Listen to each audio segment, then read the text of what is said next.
গতকালকে ঢাকা মেডিকেলের আমরা একটি ঘটনা শুনতে পেয়েছি। ঢাকা মেডিকেলে আমাদের যে ডাক্তার ভাইরা রয়েছে তাদের গায়ে হাত তোলা হয়েছে। যে যারা হাত তুলেছে তারা কি অভিযোগ করেছে? তারা অভিযোগ করেছে সেখানে নাকি একজন যে পেশেন্ট মারা গিয়েছিল সেখানে ডক্টরদের গাফিলাতি ছিল, ওই ঢাকা মেডিকেলের গাফিলাতি ছিল। এখন প্রশ্ন হচ্ছে যে ডক্টরদের বা ঢাকা মেডিকেলের যে গাফিলাতি ছিল কিনা এটি নির্ধারণ আপনি কিভাবে করতে পারেন, কোন এক্সপার্টিজের ভিত্তিতে এটি নির্ধারণ করতে পারেন এবং এই অথরিটিটি আপনাকে কে দিয়েছে? যদি কোনো গাফিলাতি থেকে থাকে, ডক্টরের হোক, প্রশাসনের হোক, কিংবা যে কারো হোক, কিংবা কর্তৃপক্ষের হোক, অবশ্যই তার বিচার হবে। তার বিচার একটি প্রক্রিয়াধীন প্রক্রিয়া হবে, একটি তদন্তের মাধ্যমে হবে। সেই অভিযোগটি আপনি বিএমডিসি তে করতে পারেন কিংবা সেই অভিযোগটি আপনি প্রশাসনের কাছে করতে পারেন।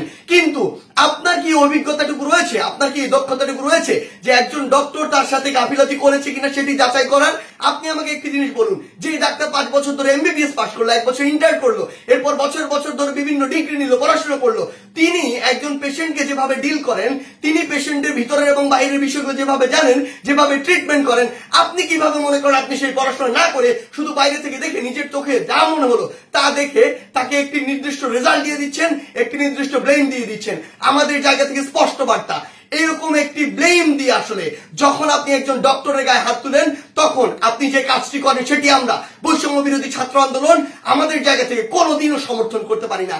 আমাদের জায়গা থেকে একদম স্পষ্ট একটি বার্তা, সেটি হচ্ছে যে আমরা প্রশাসনকে, মাননীয় স্বাস্থ্য উপদেষ্টা, ডিজি হেলথ সহ সকলকে একটি বিষয় স্পষ্ট করে বলতে চাই, আমাদের যারা মেডিকেলের ভাইরা রয়েছে, ইন্টার্ন ডক্টররা রয়েছে, কিংবা হসপিটালের যে ডক্টর ভাইরা রয়েছে, তাদের সাথে আমরা এই জায়গাটিতে একাত্মতা ঘোষণা করছি।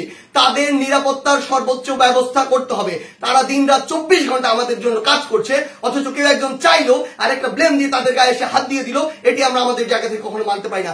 আমাদের জায়গা থেকে একটি স্পষ্ট বার্তা হচ্ছে তাদের এই নিরাপত্তার ব্যবস্থাটি করতে হবে। এবং গতকালকে ঢাকা মেডিকেলে যদি ওই পেশেন্টের মৃত্যুর জন্য কোনো কর্তৃপক্ষের হোক, ডক্টরের হোক গাফিলাতি থেকে থাকে, তদন্ত সাপেক্ষে তার যেমন বিচারের আওতায় তাকে আনতে হবে। কিন্তু গতকালকে ওই আমার ডাক্তার ভাইয়ের গায়ে যে হাতটি তুলেছে অপারেশন থিয়েটার থেকে বের হওয়া একজন ডক্টরকে, তার অবশ্যই দ্রুততম সময়ের মধ্যে তাকেও গ্রেফতার করে তাকেও বিচারের আওতায় আনতে হবে।